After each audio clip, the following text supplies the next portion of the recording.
Yo, what's up? Welcome to Kinda Funny Games Daily for Wednesday, November 23rd, 2022. I'm one of your hosts, Blessing Adeoye Jr., and joining me is LaCroix Poppy himself, a.k.a. my fellow Forbes 30 under 30, a.k.a. Tim motherfucking Geddes. Bless, I'm going to be the very best like no one ever was. I am just noticing your sweatshirt. That's really hot. cool, isn't it? If you're an I'm audio all listener, in, everybody. You got all in. He's got all the badges. Kanto, baby. He's Gen visited all the 8 Kanto gyms. So here's the thing, Bless. Yesterday, I asked how I can catch them all and how I can bring back my old cartridges, all right? So many people wrote in. Thank you for everything that you've done, because now I understand everything that I need to do. What is to get into this? Is the Analog Pocket. I didn't know it looked this nice in person. Dude, I've only seen pictures. Holy shit. Oh, it's beautiful. It's absolutely beautiful. That looks incredible. I just turned it off instead of raising the volume on it. So there we go. Yeah, here we go. Pokemon, the OG, blue version. Wow. Oh, yeah. Wait, where's that cam? Hold it. Is it this one? This camera shot's incredible. But yeah, this is my original blue cartridge from 1998. Can you see that, Kev? Can you turn the brightness down a little bit on it? I can't. Oh, really? I thought it had Well, sort of control. you can see here. He's got 8 badges, all 151 Pokemon, 64 hours and 30 minutes in this thing. Little Timmy, baby. Wow. Timmy. Gotta love it. That's But yeah, awesome. Also, though, just like for a second, Bless, look at how beautiful this screen looks. I know, that's what shocked me. It's like the whole console looks incredible, but yeah, the screen looks pristine. Yeah. I did not know Pokemon could look that good. Beautiful thing. Beautiful Wow. thing. What's the update on Pokemon Violet? Have you gotten further? Pokemon Violet, I beat the champion. I'm doing good. I am now in the end game stuff. Okay. And Okay. What a goddamn video game, What a y'all. game. Get out there, catch some Pokemon, have some fun, eat some turkey. Tim, I'd love to just kick it with you and talk about Turkey, talk about Pokemon, talk about the Analog Pocket, because goddamn. But we have so much to talk about on this episode of Kinda Funny Games Daily, so let's talk about it. Today's stories include God of War Ragnarok sales, PlayStation says Xbox wants them to be Nintendo, and more, because this is Kinda Funny Games Daily. Each and every weekday at 10 a.m. live right here on youtube.com/kindafunnygames and twitch.tv/kindafunnygames. We run you through the nerdy news you need to know about. If you're watching live, you can correct us when we get stuff wrong by going to kindafunny.com/you're wrong. If you don't want to watch live, you can watch later on youtube.com/kindafunnygames, or you can listen later on podcast services around the globe by searching for Kinda Funny Games Daily. Remember, you can use Epic Creator Code Kinda Funny on all Epic Store and Epic in-game purchases like Rocket League and Fortnite to help support the channel. To be a part of the show, head to kindafunny.com/KFGD to write in with your questions, squad ups, and more. And remember, patreon.com/kindafunny will get you the show ad-free, plus a bevy of bonus content. Housekeeping for you. A new Kinda Funny podcast is up right now, and it is worth the $1. Oh, yes. It is me and Roger joining the crew, and we talk Twitter drama, indie TikTok drama, and the crew goes to Jack in the Box drama. Much drama. So much drama this episode. And let me tell you, I've surprisingly so, I've only been on Kinda Funny podcast, I feel like a few times, like a handful of times, like maybe single digits. I have no idea. But like, this is one of my favorite episodes. Probably because I'm on it, but also probably because there's a lot of good conversation and a lot of like, a good dissection of the chaos that erupted in the Kinda Funny studio yesterday. We've been on a good run with the Kinda Funny podcast. So if you've been missing out, if you've been sleeping on the show, I recommend listening to last week's episode and this week's episode. Hell yeah. For sure. Because there's an 1000%. energy that cannot be matched, cannot be explained, and honestly, probably shouldn't be legal. 1,000%. Another piece of housekeeping for you. We are off the rest of the week for Thanksgiving. We'll be back with more Kinda Funny content on Monday. So cherish it. All right, this is the last KHD you're getting this week. Take it all Does that in. mean that we're going to have Friday energy today? I think it means we've had Friday energy all week. All week. And on top of that, Bless, like I was saying this before the show started, what a show. Oh. We got news stories for days for y'all. It's like everybody took a nap on Monday and Tuesday and then woke up and they're like, oh shit. It's the Thanksgiving tomorrow. It's Wednesday, Friday. Get all the news out. So we're going to talk about all of it. Wednesday, Friday, baby. Thank you to our Patreon producers, Morgan Lorraine, Frogger Brady, Christopher Rodriguez, the Kinda Funny Destiny 2 PC clan, Talltree81, Joseph A. Carlson, One Up Pest Control, Kerry Palmer, Elliot, Brian Cheney, Trevor Starkey, Super Daddy Kyle, Undertopian, David Mindtell.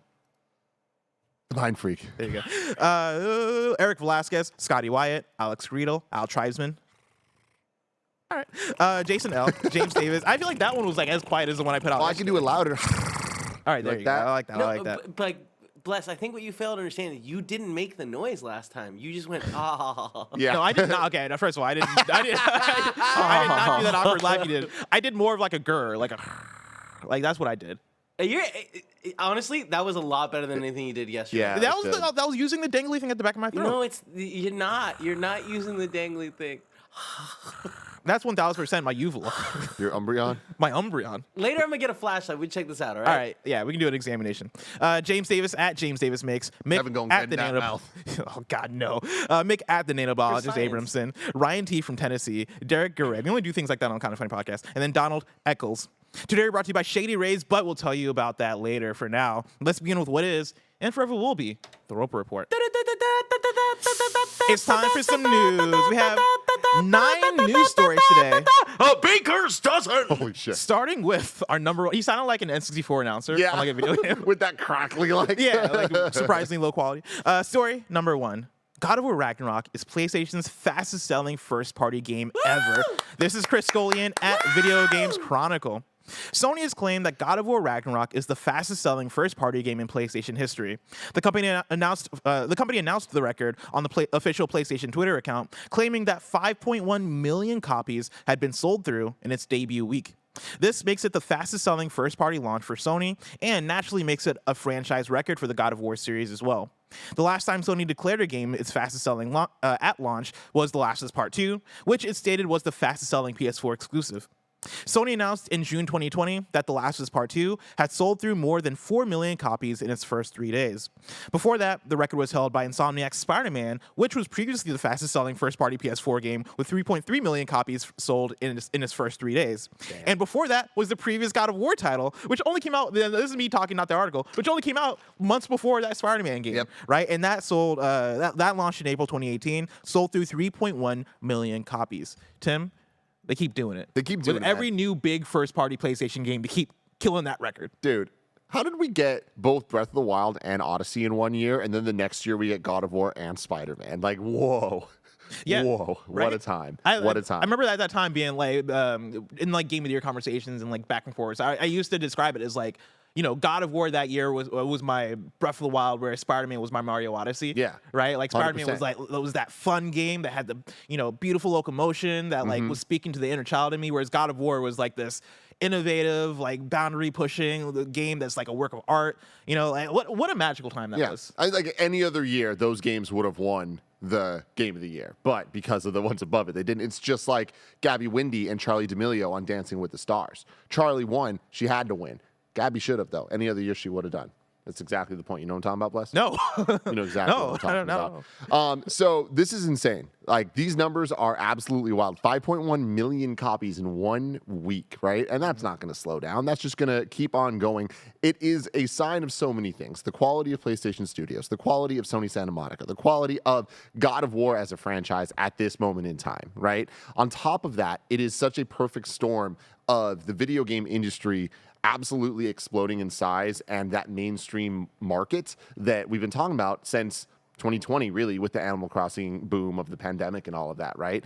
But that's just one side of the story. When you look at PlayStation, how they've been building this, how they've been building their team of studios with their back-to-back-to-back quality releases that we've talked about ad nauseum at this point of what PlayStation has been capable of and has been delivering on. But then you add this other X factor on top of it that is there's games on PS4 and PS5. Yep. And there are so many tens of millions of these systems out there on PS4 and PS5. There's the people that have the PS5s. And at this point, we're getting up there. I don't remember the last reported number of how many PS5s are there, but like, wasn't it like 50? We talked about this recently. I don't know if it was 50, but it is. There are a lot out there. PS5 sales. So when you add that to that PS4 number, it's like, all right, cool. The available potential player base is already enormous. Sony has sold over 25 million PS5s. 25. Okay, cool. So still very, very impressive. When you add that to the PlayStation, we're looking at what, 150 plus million potential people to play this game. And when it's as good as it is, and it has a prestige of a title, as much of a must play as it. They delivered. It's not a question of maybe it's going to happen. Like, they did the damn thing. Like, this makes a lot of sense, but it's just so good for the gaming industry. And again, we talk a lot about how everyone's doing their own thing, Nintendo, Xbox, and PlayStation this generation in different ways. And we talk about the value of Game Pass, right? But then you look at PlayStation, like, there's a value to a $70 title selling this much. That's $70 times 5.1 million. Yeah. And that's what it gets you. And, like, the quality level of God of War Ragnarok. You take that and you combine it with moves PlayStation's making, right? You mentioned let's launch on both PS5 and PS4. This makes that make sense. The fact that, God of War Ragnarok is another one of, like, this is our fastest selling game now, right? Years from now, we're going to look at this as one of the highest selling PlayStation Studios games at the end of the line, right? This makes that make sense. And if you're somebody that's like, oh man, but it should have been PS5 exclusive because I wanted the graphics, I wanted it to take advantage of the PS5. It's like, come on, like, look at this game. Like, you're telling me this game isn't, like, the best it can be, right? You're telling me, like, the story they're telling, the game mechanics here, the graphics, all that stuff doesn't live up. Like, I understand the idea of, like, I want a reason for my PS5 to, like, I want the reason for my investment for my PS5 to matter. The fact of the matter is, like, I think you're getting that with God of War Ragnarok, with all the bells and whistles, right? With the performance modes, with the extra fidelity that comes with that, right? With the being able to play on the DualSense, right? Things like that, I think, is bringing that value. But yeah, like, I think the decision to put out these first-party games on both platforms at the current state, right? I think makes sense. I think is the right decision. Actually, before I even get to my follow-up question, right? Bring a PC to that too. God of War Ragnarok is going to eventually come to PC, and it's going to sell more copies, right? We're talking about a game right now that is exclusive to the PlayStation platforms and is selling this much. Imagine if they're able to open that up more, right? And they're doing that with PC. And dude, like, on top of that, so you just said that in a couple of years we'll look back at this as like, oh my god, it sold so much, and it's like, will we? Or is there just going to be more PlayStation Studio titles because they put them out at such a quick clip? That is my next question. Is when is the next time we see this record broken? Well, so do we see it broken with Spider-Man 2? I mean, okay, there's a lot of factors that come into play here, right? Spider-Man 2, PS5 exclusive, correct? I think it is. Forget. I think I'm looking it it up right now. And that is going to change things. But it is a sequel to one of the most popular PlayStation titles. Yeah, PS5 exclusive. And there's a lot of people looking forward to it, obviously, right? And they're just going to continue to build this momentum and go. Spider-Man is only going to get bigger as an IP and have more mind share of people. But what's really interesting to me is, again, we're talking about the swell. I went all the way back talking about Animal Crossing. Talk about The Witcher on Netflix, what it did for Steam sales and for just sales of that game when that show came out and was good on Netflix, right? We're about to have Last of Us. We have a God of War show announced, right? We're about to get a Gran Turismo movie and a Twisted Metal show. And but like, jokes aside about that, like, real talk, we expect Last of Us is going to knock it out of the park. I don't think that Sony PlayStation is going to let a God of War show be bad. You know, like, I feel like at worst it's going to be Halo levels, but like at best, is the Halo show not bad? What's the consensus? I mean, that's the thing. Is like, depending on who you are, you can make arguments any which way. I don't think anyone can argue that it's a horrible show. Okay. It's not. When people talk about like bad video game movies, Halo's not that. Is it the best Halo thing ever? No, but like, it's not. I would say it's not bad by any stretch of the imagination. But God of War, I imagine they're going to like try to treat with reverence as much as possible, because that's the whole point of this. Like, they're not doing these multimedia things as cash grabs. They're doing them as strategic cash grabs. Yeah. There's a difference there, right? And again, it's not a cash grab. It's a plan to make cash, which is, I think, a very different thing. And something let's that expand the IP. Something that we've seen them do and build to get to this point that God of War Ragnarok comes out and sells 5 million copies in a week, right? It's because of their strategy. It's because of their business. It's because of the quality of the products they've made to tell that story. When that story, if it's matched with quality TV experiences, movie experiences, then just widens the appeal of the properties and characters. Oh my God! What games? I mean, like, these games are just going to continue to sell. We're going to talk about Witcher 3 soon, because Witcher 3 is another news story here. But like, yeah, I think you're talking about what could be the Witcher 3 effect, right? Of the Witcher Netflix show comes out, and all of a sudden, Witcher 3 on Steam and on stores in general just skyrockets in sales. Cyberpunk 2077 had Edge Runners come out, right? The anime that blows up, and all of a sudden, Cyberpunk is seeing so many players come back to the game, right? Imagine what happens when it is, all right, The Last of Us TV show comes out, and now people are buying The Last of Us Part 1 on PlayStation 5. All right, cool. Now now we're buying Last of Us Part 2, because PlayStation is now probably is going to put that on PS5 as well. I think that's going to keep happening, and I think, yeah, whenever we get that God of War, is that a TV show? Then we I forget which one it is. God of War's a show, yeah. When we get the God of War TV show, that's going to flow back, and I think cause for God of War sales, right, across PC, across console, all that stuff, and then even Ragnarok is gonna the rising tide raises all ships, I believe is the saying, right? I think it's gonna be that thing, right, where it is that ping pong back and forth of, oh man, I checked out the TV show, oh man, I love this, let me go play the game, oh man, I played the game, I fucking love God of War Ragnarok, I'm gonna watch the TV show. That is the synergy that PlayStation is building here, and yeah, I think back to my question of what's the next game to do this. I don't know if there's one on the horizon, no pun intended, the horizon, right? I don't know if we're going to, because you mentioned Spider-Man 2 is going to be PS5 exclusive, and I assume it's going to stick to that. I don't expect to see a PS4 version of Spider-Man 2, because I think now we're getting to that point of the generation. Maybe, I mean, does that change here? Can that change is also the question. But I'm sure if PlayStation was like, hey, are we able to just get a PS4 version out of Spider-Man 2? I could see them taking it's right? Insomniac as well, right? Like, they've proven that they can make things happen that seem impossible. And if that's the case... if Spider-Man 2 is on PS4 as well, easily it's going to outsell Ragnarok, I think. Like, in the fast... I don't know. Spider-Man, bro. Yeah, but my only thing is that we've gotten a lot of Spider-Man now in, like, rapid succession, right? Between Spider-Man 2018, Spider-Man Miles Morales, remastered PC port laws, and not even counting, let's not count the remasters PC ports. Spider-Man 2018, Miles Morales going into Spider-Man 2, I feel like that saturation might not cause for the swell of excitement the way that God of War Ragnarok had people waiting. Dude, right? We've been waiting for 4 years. I have for God of War one Ragnarok. word from you, bro. What's that? Peter Parker? Venom. Oh, okay. That's all that it is, bro. You get what I'm saying? It's just like, there's just like this sheer like factor of just like, oh, well, people are going to want that. People love Black Suit Spider-Man. Like, that is just such marketing. That is the cheapest, easiest shot to just make money. Is just have the goo. Have that goddamn goo, and it's going to change the game. Spider-Man, I think that it works differently than God of War in the sense that, first off, Miles Morales, different enough, smaller story. I think that we're so used to Marvel characters having this like check-ins, episodic check-ins, that I don't think we have the same level of burnout with it that we would other game franchises. Like, I think there's more of an expectation that we can get more stories, and it feels like it's additive as opposed to like, oh man, we're getting a lot of this. Like, by the time we get Spider-Man 2 at the end of next year, fingers crossed. I don't know. It has to happen, it's like, right? yeah, but even then, it's like I know I am, but there are millions of people out there that are going to be so ready for a Spider-Man 2 at that point, right? So I think that Spider-Man 2, if it's on PS4, easily will outsell this. If it's not on PS4, way less of a chance. I think it's still possible, because we are talking about right now, fastest selling doesn't mean most selling. For sure. So, and if we're talking about most selling at the end of the day, I'm right there with you. I think most selling at the end of the day, I think Spider-Man 2 will probably outsell God of War Ragnarok. You know what? I take it all back. Spider-Man 2 is going to be the fastest selling game in a week. Yeah, just thinking it through. It's just like, because it's not about the PS4s. It's about how many PS5s are out there.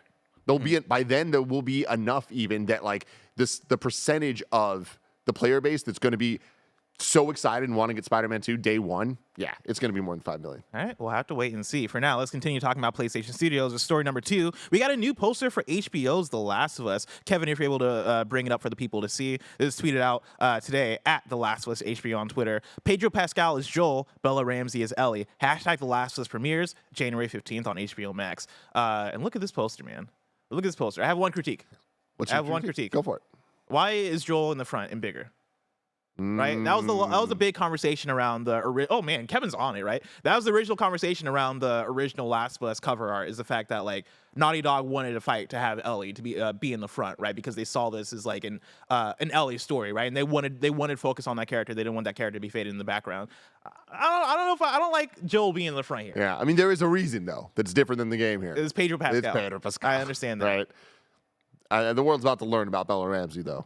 Oh yeah. Oh god, I can't wait for the show. Yeah, I know. I can't wait for this show. Dude, it's so close. January. 15th. Dude, I mean, 2 months.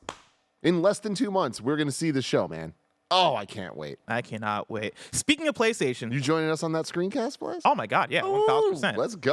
Is that going to be week to week? It's every Sunday, week to week, 9 episodes. Let's go. Yeah, so we'll record screencasts on Mondays. When does HBO usually put stuff on HBO Max? 6 p.m., baby. Fuck yeah, sorry, I'm in. I'm thinking I'm in. Story number 3. Sony claims that Microsoft's true strategy is to make PlayStation like Nintendo. This is Andy Robinson at Video Games Chronicle. Sony has claimed that Microsoft's true strategy behind its proposed acquisition of Activision Blizzard is to have PlayStation, quote, become like Nintendo and not compete in the 18-rated shooter space. The comments were made in a newly published response to UK regulator UK regulator, the Competition and Markets Authority's decision to expand its investigation into the proposed acquisition. In its 22-page response, Sony Interactive Entertainment alleges that if the deal were to go through, users would leave PlayStation's ecosystem, Microsoft could raise Xbox's prices, and independent developers would be harmed in the fallout. As has been the trend with the regulatory back and forth, much of the document focuses on Call of Duty and the perceived harm Sony claims the Activision Blizzard deal would cause, should the flagship franchise be made exclusive to Xbox. In one section of its statement, the platform holder singles out comments made by Microsoft that other platforms have prospered without Call of Duty, including Nintendo Switch. In its latest response, Sony says this claim ignores the facts. SIE argues that Nintendo's strategy is differentiated from PlayStation and Xbox because it doesn't rely on 18-rated shooter franchises, games which it argues Microsoft will have virtual exclusive ownership of should the Activision deal be approved by global regulators. In this sense, it alleges Microsoft's true strategy with the Activision Blizzard deal is to make PlayStation like Nintendo, in that it does not compete in this space. Quote, Microsoft claims that Nintendo's differentiated model demonstrates that PlayStation doesn't need Call of Duty to compete effectively, but this reveals Microsoft's true strategy, SIE's statement reads. It continues, Microsoft wants PlayStation to become like Nintendo, so that would be less close in effect. Yeah, it would be a less close and effective competitor to Xbox. Post-transaction, Xbox would become the one-stop shop for all the best-selling shooter franchises on console, Call of Duty, Halo, Gears of War, Doom, Overwatch, as the decision explains, and it would then be free from serious competitive pressure, end quote. This is what I'll say. They're really ignoring the fact that they own Bungie over here. Oh, yeah. If I'm Bungie and I'm reading this, I'm like, yo, what the fuck? What the fuck, man? Like, you own us. Like, come on, bro. Dude, also, Nintendo out here just catching strays. Like, Miyamoto's just like, bro. Strays on PlayStation. Like, what's up? Strays on PlayStation. Oh, hey. Game of the year, everybody. Wednesday, Friday, everybody. Wednesday, Friday. But, yeah, Nintendo's just like out there like, whoa. Like, we're just, why are you talking shit, bro? What the fuck are we doing? We're not even trying to remove us from this narrative. Yeah, remove us from the narrative. Hamilton. Dude, real talk, like, this is, again, the 18th time I'm going to say this, but, like, we're making a much to do about nothing when it comes to these headlines. Of course they're saying this. They're saying these things back and forth to have statements to build their case because it's business, and they have to. And yeah, is this headline ridiculous? That Microsoft's true strategies to make PlayStation like Nintendo? Oh my God, what a dumbass fucking nothing. Mm-hmm. That is so funny, and we can laugh about it and joke about it, and we're going to because it's silly. It's a statement that should be a private statement that is being turned into a public statement because these are public documents for us to look at, right? And these are statements that they are making to defend, to like try and fight for Call of Duty. It seems messy, and it is messy.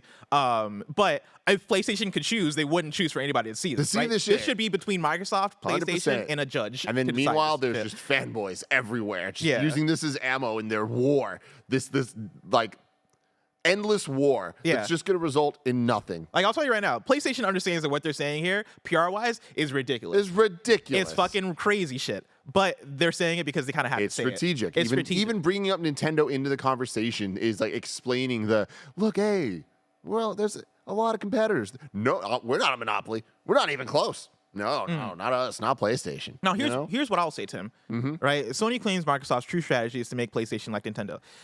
Is that Microsoft's strategy or is that PlayStation's strategy? Because that's how I've been describing PlayStation for the last couple of years, looking at how they operate, looking at how they move. The reason why you buy a PlayStation nowadays is to play PlayStation first-party titles. I am buying a PlayStation to play God of War, to play Spider-Man, to play Uncharted, to play Horizon, right? To play the games that are PlayStation games.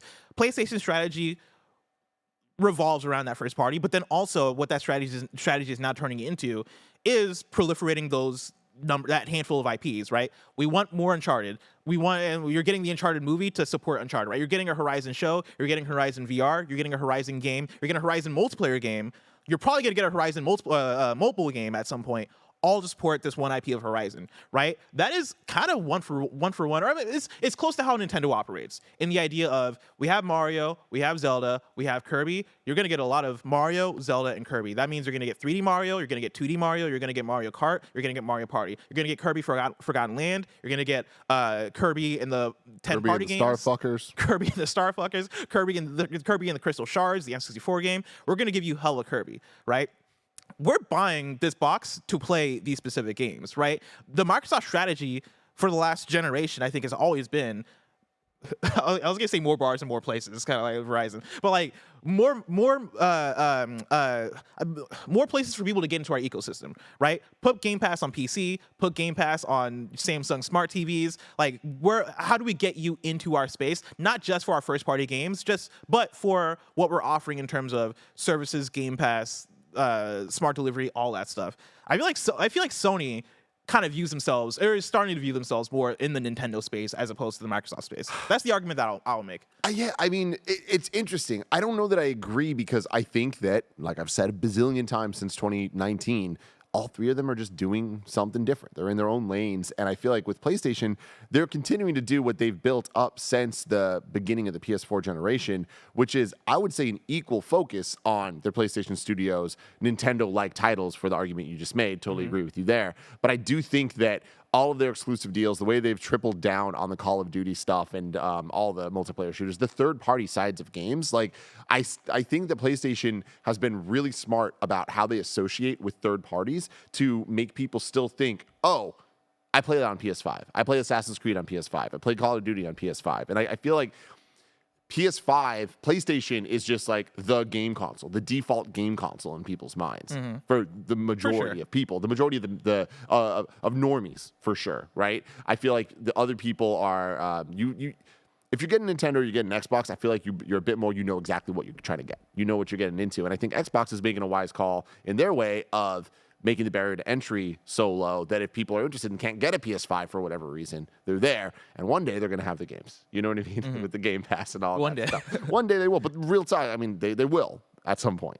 But with PlayStation, I feel like they have it. That they don't need to have the one day, because they've been having their day and they're just having new days, and they're great days. Yeah. But they still have Shout out to Awesome Creed. Exactly. They still have their third-party titles, though. Like, I feel like, and I mean, that's what's at risk here. Yeah.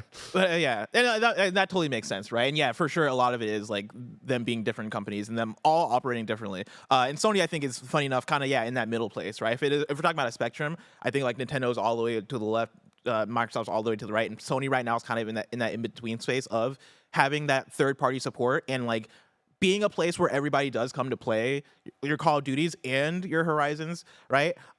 I'm curious to see, like if Call of Duty, if and when, honestly, Call of Duty gets stripped away from PlayStation, and once you see a lot of those big third-party games, like you've seen Bethesda gone, right? Like I think that might continue to happen. Who knows what's going to happen to Ubisoft, Square, all these other companies. Once those start to get stripped away and PlayStation is mainly left with, all right, the premier games here are truly the PlayStation games, I wonder what that does to the company. And I wonder if that's like, I mean, the PlayStation's here making the claim of Xbox is turning us into Nintendo, or Xbox wants to turn us into a Nintendo as a bad thing. Nintendo's also a very profitable company that makes a lot of money. And I mean, dude, look at it on a game-by-game, sale-by-sale basis, right? Like, we just talked about 5 million sales 1 week of God of War. That's Nintendo shit. Right, like that's when you look at Nintendo games, when you look at the NPD, the top 10 of the year, and all that. Nintendo games just keep selling forever, just like God of War and Spider-Man and Last of Us are going to do as well.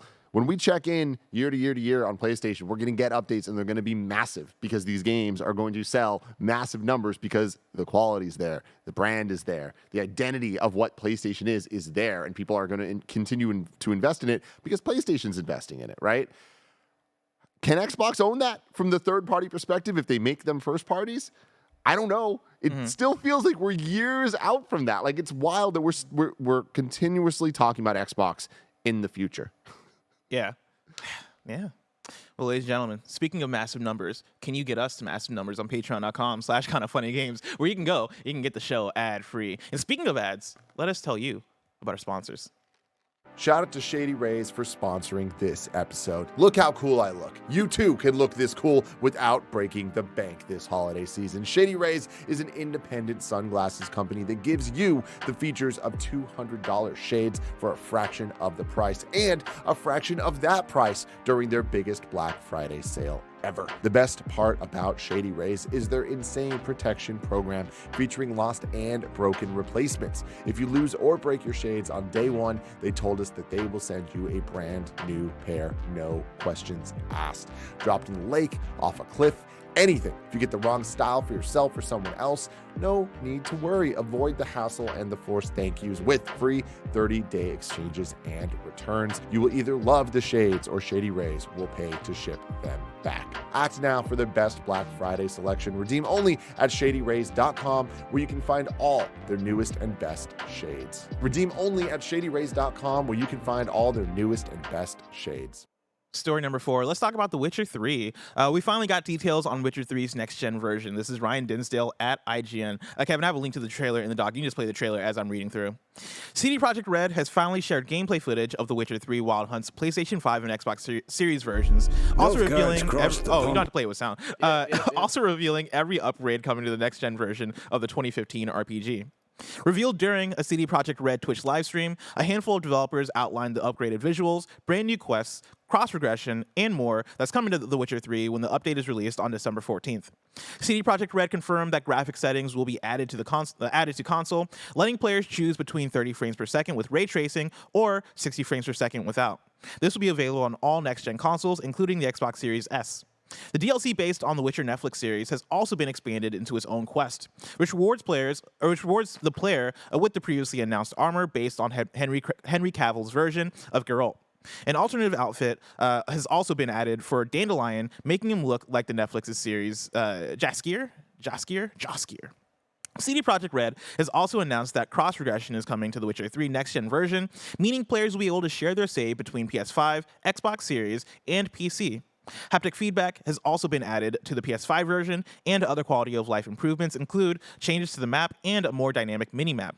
Some minor accessibility features have been added too, including the ability to change the left stick to auto sprint instead of it being a face button prompt, and more subtitle settings. CD Projekt Red has also addressed a number of quest bugs and performance issues alongside improving various models of foliage and other background features. For PC, the next-gen update adds ray tracing alongside more extensive customization options and a new photo mode. A new camera angle is also being added for more dramatic and cinematic gameplay. And Tim, when I tell you that The Witcher 3 already had incredible lighting, I cannot wait to see what the Raymond tracing looks like in this thing. Dude, congrats, Bless. You get everything you wanted. We were talking about this a couple days ago. You're like, yo, I'm going back in. You've been saying things and you've been committing to them. You know, you're like, I'm itching for Neo. I see you playing Neo. Mm-hmm. You're like, I want Witcher. Just hopefully give me my saves. They're giving you your saves. You're about to get in here, man. I'm excited for you. Yeah, I tweeted out, I'm thinking I'm back, right? And we've been talking a lot about, me and Greg mainly been talking about if we're going to get back into The Witcher 3. And honestly, cross save is the thing that I think is going to be the key element, because not only is it and I assume is how it's going to work, right? I can bring my PS4 save to my PS5. Not only is it going to be that, but it seems like you can move between PS5, PC, and Xbox. And Tim, I'm one of those deck boys. Oh yeah. The idea that I can boot up my save that I had from The Witcher 3 and play that save on my Steam Deck while I'm chilling in bed, or on a plane, or at the game. Maybe not by the Game Awards, because this happens after. But don't play with your deck at the Game Awards. Yeah, I shouldn't play with my deck at the Game Awards. But this is awesome. I'm so excited about this. And yeah, I'm excited for this game to look better. I'm excited about the gameplay improvements they're talking about. They also mentioned combat improvements. They're doing the damn thing. They are. Good on CD Projekt Red. I mean, yeah, man. CD Projekt Red doing everything they can. Yeah. Good for them. It's great. It's really great. This is how you do it. Like the apology tour of we're sorry for what happened with the Cyberpunk launch. Here's fucking all this shit. It's free. It's free. Trust us. Just play it. It's free. It's free. Please just play it. That's great. Honestly, I'm very excited about this. It looks fantastic. Hell yeah. Story number 5. Netflix appears to be developing a AAA PC shooter. This is Ryan Dinsdale at IGN. Netflix appears to be developing a AAA PC shooter at its new Los Angeles studio led by former Overwatch producer and Blizzard vice president Chaco Sonny. As reported by MobileGamer.biz, the aptly named Netflix Game Studio is looking for a game director with experience in shooters to work on a brand new AAA PC game.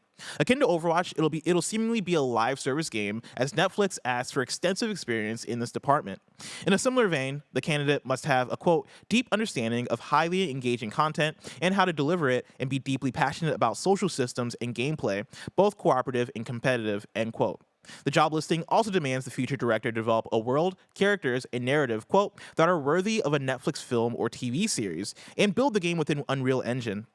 The job listing doesn't give too much else away, other than that Netflix is seeking someone with at least 10 years of game design experience, including time spent as a director. As this appears to be the initial hiring wave of a brand new studio, however, it will likely be years before we find out more on what Netflix's AAA game is. Truly fascinating. Very right? interesting. Working the other way of everything we're saying, where they're like, look, we have the distribution platform, we have a marketing arm that is essentially free because it's ours. So if they make a show to coincide with a game, they market each other. So it's like if Netflix just promotes the hell out of a prestige Netflix show, whatever that means these days, The next Stranger Things. or even not. I mean, they'd hope for a Stranger Things, but Yeah. even if it was like something that, like, I mean, The Witcher is weird because The Witcher is based on books. It's not based on the game, and like there's That'd be a wild if there was like another Witcher that's like the Netflix's Witcher game. yeah, I mean, like exactly. But it's like the thing is, like Netflix can just find another book series or something, adapt that to be a game and a show. What's the thing that people Sandman? Is that what it's called? Sandman? Yeah, Sandman's a That's graphic novel. The graphic novel and that a Netflix Netflix show. has a show, and I watched the first episode, and that shit looks incredible. I imagine that they would want it to be a bit more like they own it to some extent, That makes right? But it is interesting. What will this turn into? I don't know. This kind of gives me the same vibes, less of the That's No Moon company, right? Yeah. Of where I'm like, oh, I believe they're actually going to put a game out at some point, versus the Jade Raymond's going to Stadia and she's doing something, and oh no, Yes. she's not. That type of stuff. This feels more like that. You know what I mean? But we'll see. Yeah, like it's very interesting to see them trying to break out of what they've already established as what Netflix Games is going to be, because for what Netflix Games is right now, I think it makes a lot of sense. Hey, we have casual games that you can play for I would say for free, but I guess with a Netflix subscription on mobile. You can play Exploding Kittens, you can play Immortality, which is actually pretty wild. You can play a handful of games on Netflix Games, and all of it is working off of your phone. That, I think, makes sense, especially when you're talking about the casual audience that would get into it. When we're talking about the how many people have Netflix in their homes, when you're talking about, like, the example that I always give, which is my nephew loves playing just these, like, whack Android games on his, like, Roku or Amazon Fire TV, right? And, like, the games that I've never heard of. Just, like, random, like, Trials Fusion-looking things, but way jankier. Like, he plays that stuff on his TV. If Netflix is able to take that and go, hey, people have Netflix subscriptions, people have kids, let's give them more reasons to keep this subscription by, speaking to their whole family, by giving them games to play. Yeah, like that's another additive feature.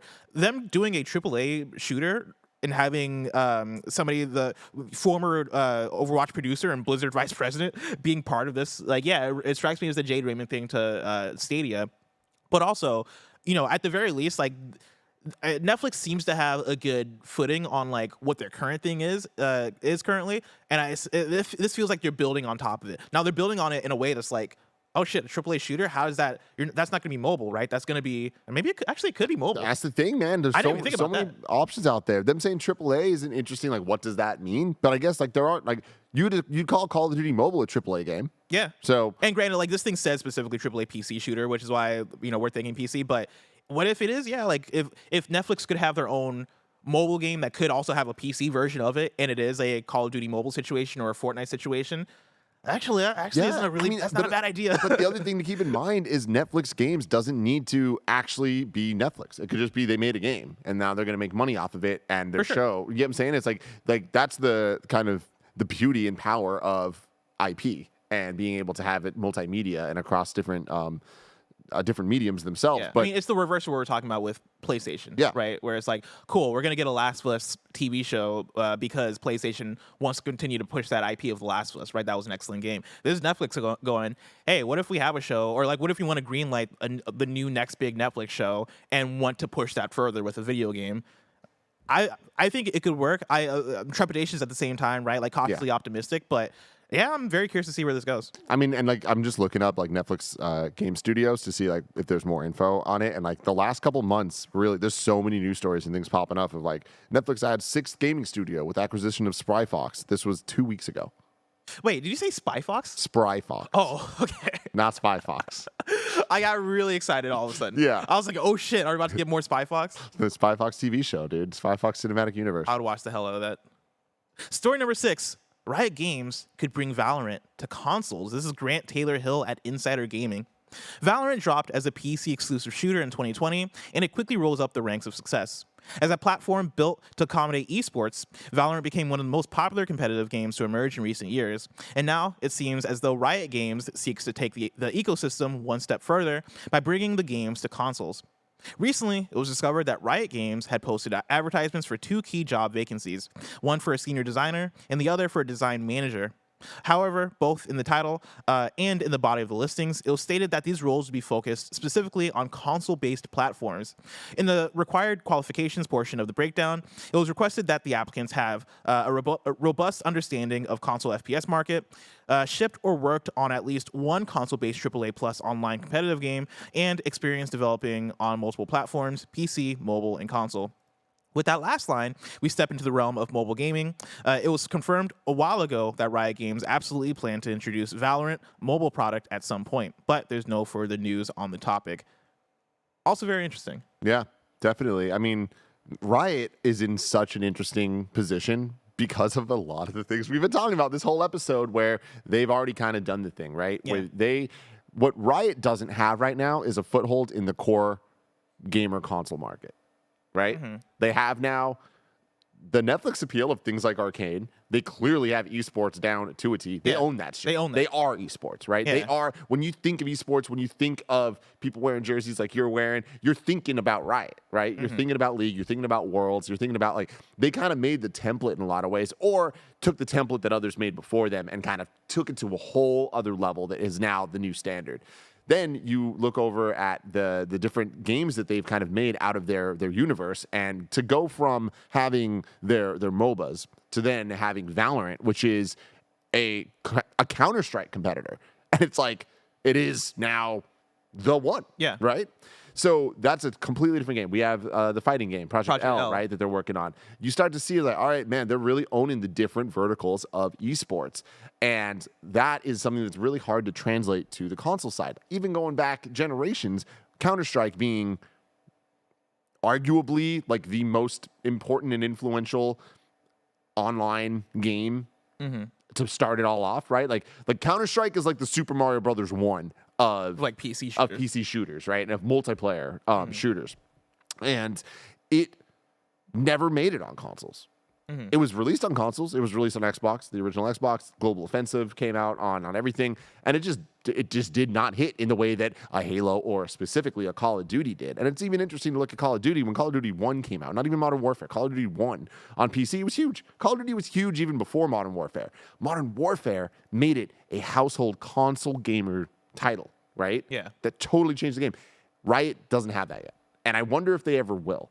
But to get there, I think it's the baby steps of getting their games on the consoles, getting people familiar, and then what is that breakout hit going to be? Do you see what I'm saying? I see what you're saying, and I don't know if it's going to be Valorant, just because Valorant, I think, is such a PC shooter, right? It's such a technical, mouse and keyboard. I can't if it comes to console, it can't be. I don't think it can be crossplay.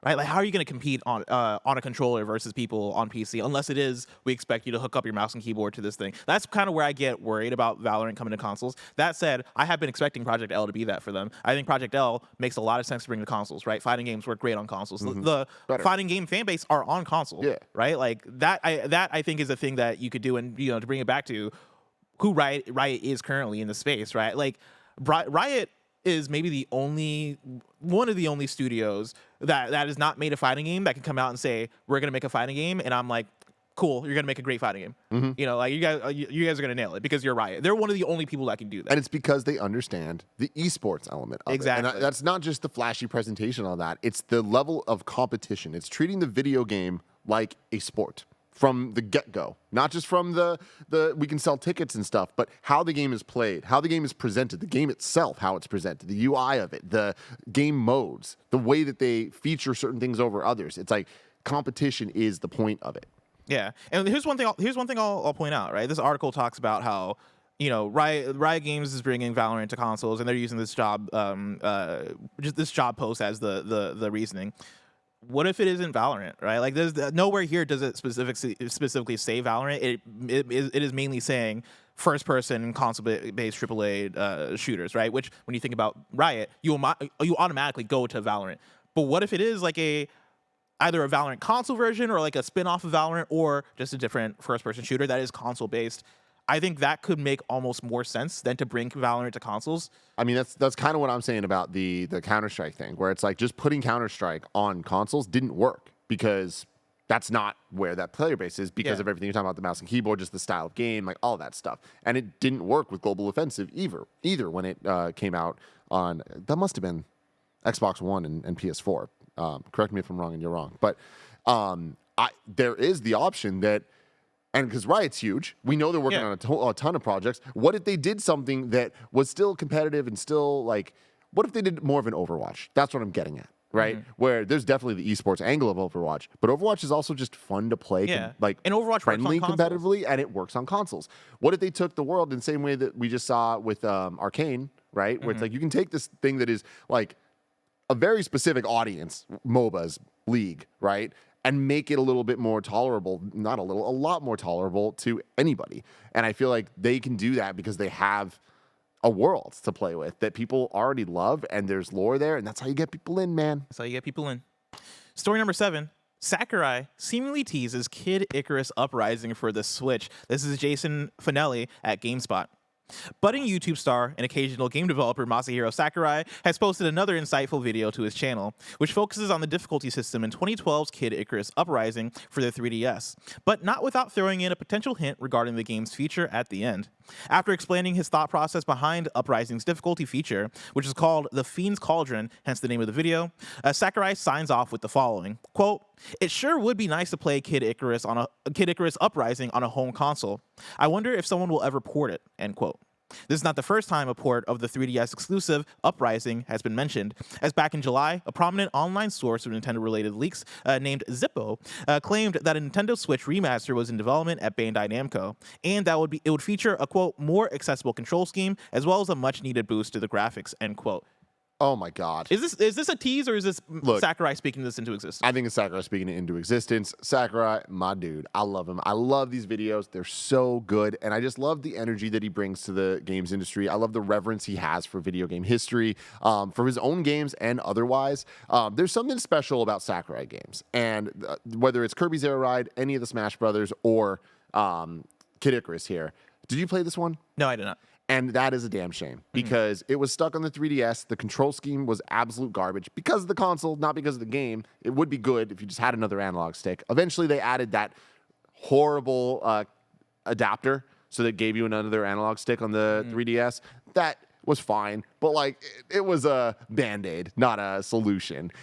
This game was so good. The polish was there, the story was there, the characters were awesome, the music was so fun. It is a blessing ass game. Like you are gonna love this game when you play it. I guarantee it. Okay. 100%. But it's trapped. It's trapped on the 3DS, and we're in this place right now where 2022. We look at all the different hardware developers out there, the whether it's Nintendo, Xbox, or PlayStation. We talk about backwards compatibility a lot. We see things, whether it's the online functions or Game Pass or just ways to be able to play old games, whether it's Xbox enhancing old things, PlayStation adding its PlayStation Plus.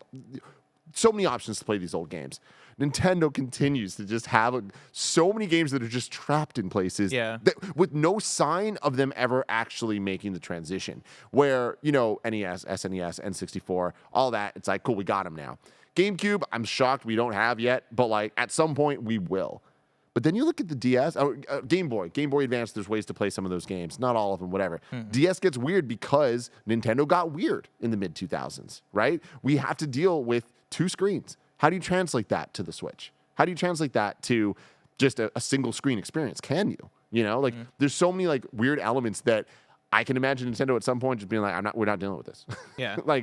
Figure it out. And that sucks. And that is a very Nintendo way to handle these things. But I hope that we get this. There's so many DS and 3DS games that I'd love to be able to play again. I mean, like Pokemon Heart Gold and Soul Silver. Like, I hate that game is locked to a cartridge. That's one of the most expensive. If you want to play the best Pokemon game of all time, Heart Gold and Soul Silver, right now, you're not going to be able to without having a 3DS or DS or whatever and buying one of these things on eBay for, correct me if I'm wrong, minimum $90.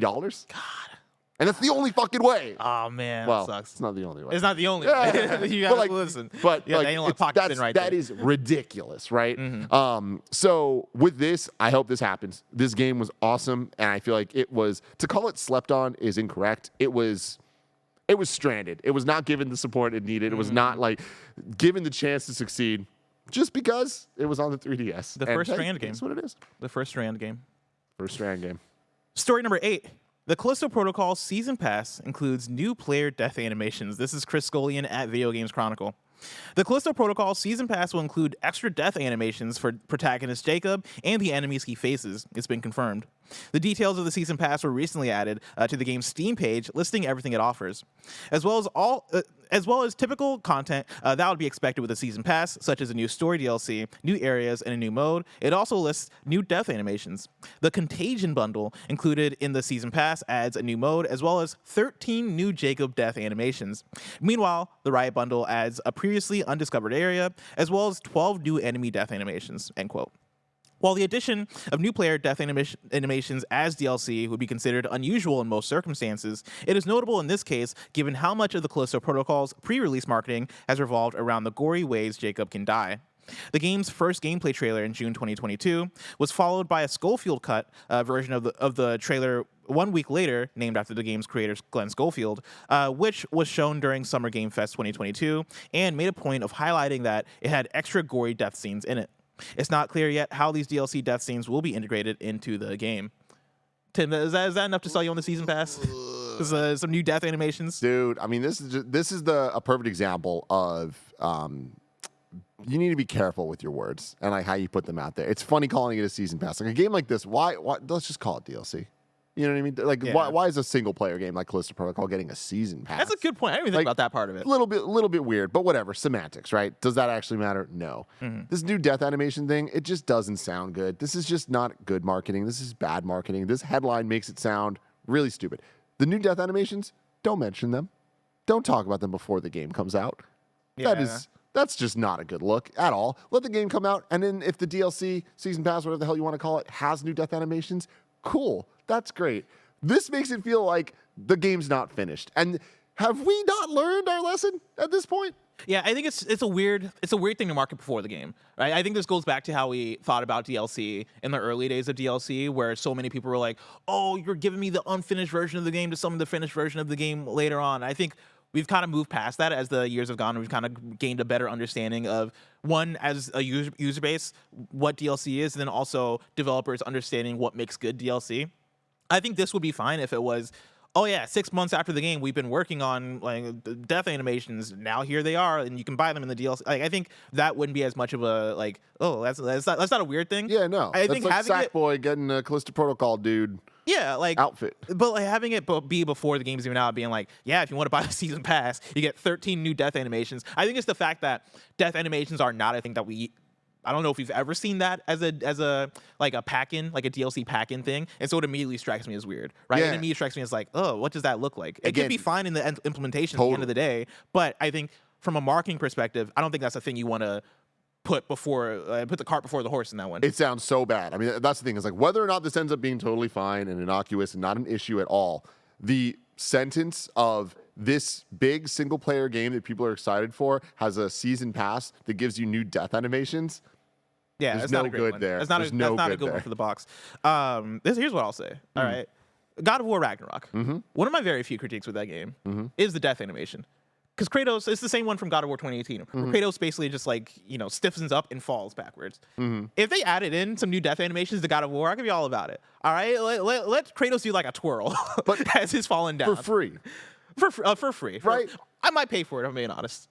I really didn't no like that. I price. really didn't like the stiff one. Sony Bro, Santa Monica, you want to ain't make some more paying money? for fucking death animations. You're not going back to play the game. Oh, But I if have you- a lot of side quests left. Listen, Yeah. Sony Santa Monica, you want me to You pick ain't your gonna be game back dying up though. again? You're too good.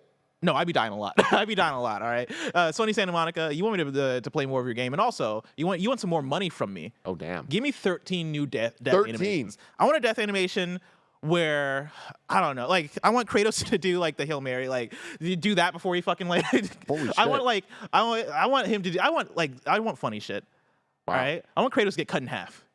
Hey guys, I want Kev, Mortal give me the one. Kombat Give me the death one. animations. Don't let Blessing make video games. Just don't do it. All right? I will give Sony Santa Monica. You want some money? I got you. All right, I got you. Hey, Sony Santa Monica, you want some money? What was story number 1? Don't worry again? about story number 1. Don't worry about story number 1. All right, I want Kratos to be sliced. I want it to be Mortal Kombat. Give me just all the different. Let enemy freeze me to death, right, and then rip Kratos' arm off and then beat him with his own arm. Okay, like Transformers 2, Revenge of the Fallen, where Optimus Prime slices off Starscream's arm and slaps him with it. It's fucking awesome. Damn, I did not know that happened in Transformers 2. I was thinking more Sub-Zero. That's fucking wild. Story number 9, our final news story. Onoma Games are shutting down. This is from @StudioOnoma on Twitter. They tweeted out a statement saying, Arena Battle Champions, Deus Ex Go, Hitman Sniper, The Shadows and Space Invaders, Hidden Heroes will be shutting down on January 4th. The games will be removed from the App Store and Google Play Store on December 1st, and current players will not be able to access the games past January 4th. Effective immediately, in-game purchases are stopped. We encourage prior in-game purchases to be used before January 4th, as they will not be refunded. On behalf of the development team, we would like to thank you for playing our games. Damn, man. It's a sad way to go. It really is. So unfortunate. I wonder about the other games, though, like Lara Croft Go and what was the other? The other Go? Hitman Go. Which were so good. So damn good. But yeah, definitely, this is so sad, and this sucks. And, like, they were just rebranded like 3 weeks ago, right? Yeah. Like, we just announced Onoma, and it said exactly how it is spelled. But yeah, this sucks. It really does suck. Tim, I'm very curious to see what else happens over there at the Embracer Group. But updates on that might be so far away. Maybe. If I want to know what's coming out to mom and grab shops today, where'd I look? The official list of upcoming software across each and every platform as listed by the Kind of Funny Games Daily Show host each and every weekday. Yeah.